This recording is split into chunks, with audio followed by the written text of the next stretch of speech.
Today we are looking at an entry-level bike. Happened to pick it up from my wife. She fell in love with it, had to have it. Got her the Schwinn Rocket 3. This is not the Schwinn you see in Walmart. This is actually a real bike. It's a 27.5er, which I happen to like a lot.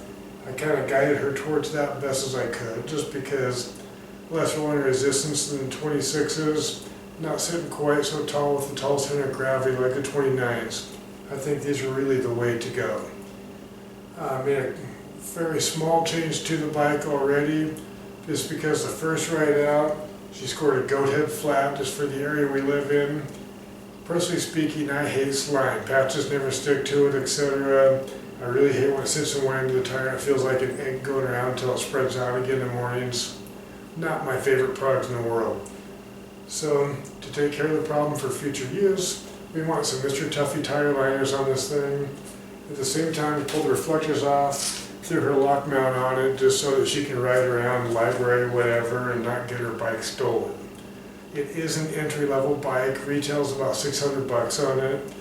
This last year's model, the good people at Performance have it marked down to $450, couldn't pass it up. As far as features on this, it has the Suntour XTC fork. It does have a lockout function.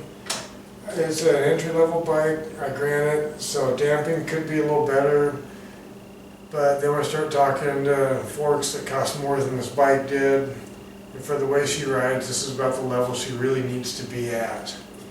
All in all, it works well. She likes the lockout for going up hills, etc., same reason we all do.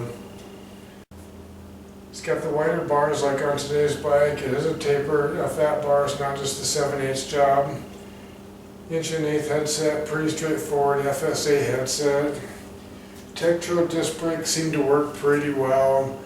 All in all, entry-level bike. It rides well. I rode it a couple times to make sure everything worked properly on it. It does well.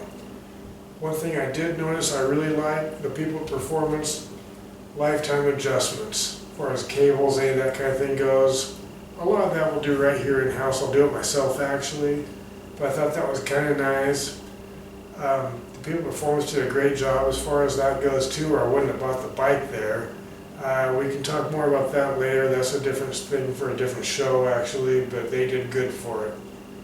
All in all though, for the bike, entry-level bike, it's got some pluses and minuses to it because every entry-level bike does.